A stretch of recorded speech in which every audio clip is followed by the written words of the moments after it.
The movie begins with Ethan, a young boy who lives in a rural city called Gatlin in South California. For several months, he has been having a recurring dream, and in the dream, he would see a young girl coming closer to him. Despite not seeing her real face, he's drawn to her, even though he senses potential hurt if he gets closer. He can't resist feeling closer to her. Unfortunately, he can't get nearer to her until he wakes up. When the dreams first started, he felt he was running mad. But when he considers that he is resuming junior school very soon, he decides to postpone his madness, since he would eventually get insane there. However, it is very weird for him to keep loving a lady who doesn't exist. All his books are filled with drawings of this mysterious girl, and he can't even help himself.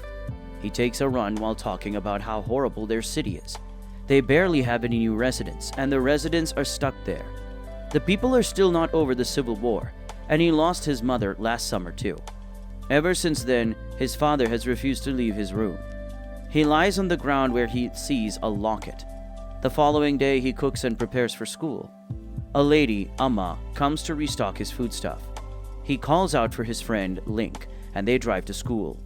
On the way, Link tells him about a new student who is the niece of one of their neighbors, Macon. Normally, Macon is known to be a caster. At school, his girlfriend Emily meets him to reconcile their differences, and she asks for a movie date. Macon's niece, Lena, eventually arrives, and the students do not welcome her. Emily and her friend, Savannah, are diligently against her, and they call her a devil. Their professor tells them that they will have a reenactment of the Battle of the Honey Hill on December 21st, which coincidentally falls on Emily's birthday. On Ethan's way home, he almost hits Lena, who is seeking for help after her car breaks down. He offers to drive her home, and she reluctantly accepts. But in the car, they click instantly due to their shared love for books. Upon reaching her gate, he asks to drive her inside, but she refuses. That evening, there is a loud lightning that terrifies the people. Ethan goes to watch, and he sees Emily there. Emily accuses Lena of being the cause of everything, and Ethan can't take it, so they break up. At school the following day, Emily advises Ethan not to give his soul to the devil. When the professor enters with their recommended book, Emily refuses to read it because the book is based on Satan and is prohibited in her church. She starts praying against Lena, and Lena angrily breaks the window with her power. Ethan goes to check up on Lena, but she walks away. Ethan visits her at home later that day. He sees her sitting in the field, and he goes to meet her. They both talk about several things, including how Lena had felt dislike in any school she attends. He also tells her he likes her, and on his way leaving, he offers to give her the locket he found.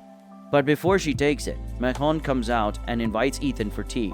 Despite Lena's request, Ethan accepts the offer. Unfortunately, the short tea date doesn't end well because Macon keeps talking about Ethan's mother, and he also uses a spell to make Ethan talk about how his future will be. Ethan feels uncomfortable and leaves. After he leaves, Lena gets angry at her uncle and begs him to please allow her to be sane till she is 16. But he refuses and tells her she must do everything in her best to avoid Ethan and not get closer to him. That evening, she feels Ethan is around the house. She goes out and meets him, and she apologizes on behalf of the uncle.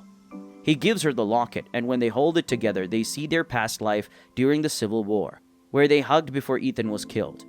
To Ethan's shock, he wakes up in his room with the locket in his hand. He runs to the sitting room, and he sees Amma there. He wonders who brought him home, but Amma tells him she found him inside the room, sleeping comfortably. She sees the locket in his hand, and she pleads with him to return it back to where he found it and stop talking with Lena. He refuses all her advice and visits Lena again, but he's caught in a spell placed by Macon. Lena quickly releases him and brings him inside. He tries to ask her if they really worship Satan, but she doesn't have the best answers for him. Their friendship graduates to flirting as they kiss passionately. Meanwhile, Macon asks for Amma's help so they can separate the kids. She goes to meet him and complains about the bad feelings she has. Amma is a seer, and Macon asks her to help see the future. He talks about how Lena's mother, Seraphine, has been lurking around Lena to ensure she turns dark by 16. However, the divination says that fate can't be changed. The following day, the city receives a very strange and uncouth visitor. Ridley, Lena's cousin, who was claimed by the Dark immediately after she turned 16. Ethan and Lena also stay by the city exit sign, and Ethan asks Lena if he would elope with her, but she refuses. She tells him that at 16 there is a female curse in their lineage that makes the female choose whether to be light or dark. Their minds dictate, not their will. Makan guides her to be her beacon of light, helping her choose the path of illumination. The community also meets at the church to discuss Lena's expulsion from the school. Mrs. Lincoln cheerleads the team, but Makan goes there and states that Lena didn't do anything wrong. On his way out, it is revealed that Seraphine has taken over Mrs. Lincoln's body. He accuses Seraphine that she is trying to make Lena dark by setting Ethan up against her. But she claims Lena has to be dark because she is the key to how they would stop hiding. Seraphine is tired of humans, and she hopes Lena will destroy humanity when she turns dark. Also, Ridley finds Ethan. She kisses him and charms him, then takes him to their family dinner to trigger Lena. After Ridley turns dark, she is disowned by the family, and she teases them that she is sure Lena will be dark too. Lena invokes her power and throws Ridley out of the house. Ethan faints due to the spell's effect, and when he wakes, Lena tells him about how close he was to Ridley before darkness consumed Ridley. Ridley ran away so she wouldn't hurt anyone, but Lena followed her and watched the darkness take her away. Lena and Ethan go to the theater that night, and as they watch the movie, they touch the locket, and they see how their ancestor Genevieve and Ethan loved each other. After deserting from the war to meet Genevieve, Ethan gets shot and dies. Genevieve uses the forbidden power to wake him. She turns dark, kills him instantly, and the curse follows her generation. Seraphine also shows herself to Lena, telling her she must turn dark. The kids meet with Makan and Amma, who insist the only solution is for Ethan to leave Lena. Makan forcefully takes Lena home and refuses to let her see Ethan. However, Seraphine visits Ethan and he runs to Lena's house.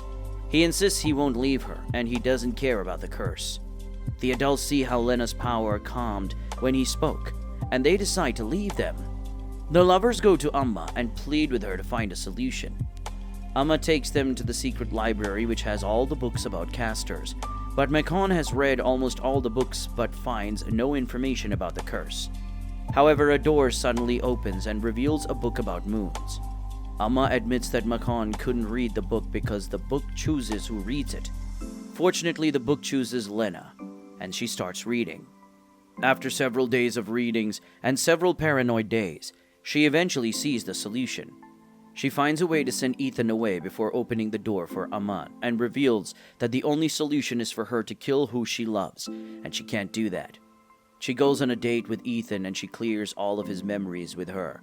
When Ethan wakes up the next day, he forgets her completely and can't even recall when Amma asks him about her. Ridley meets with Seraphine to discuss what more they can do since Lena has given up Ethan. So Seraphine insists she can't forget Ethan, but to return to the plan, they would need Link. Ridley seduces Link and gives him a bullet to use during their reenactment play. On Lena's birthday, her family dresses her up, and they all hope she wouldn't be calm that day. On the other hand, the reenactment play begins, and Link and Ethan are to shoot each other at the same place Genevieve lost Ethan. Link shoots Ethan and he collapses. Lena feels it during her birthday. She immediately runs to the show and she meets Link, who apologizes and says it wasn't intentional. Seraphine and Ridley also convince her to join them, and she gives in. She attacks Link and changes the weather.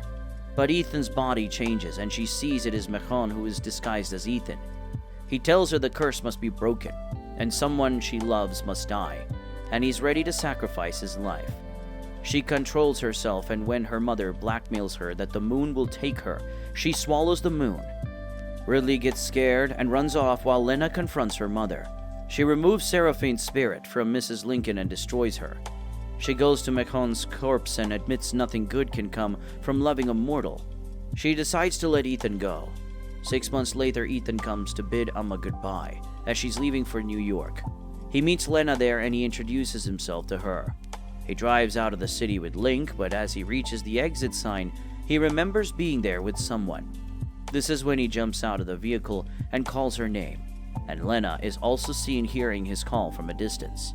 Subscribe to watch more videos like this, leave a like to help the channel out, also leave a comment if you'd like us to recap your favorite movie.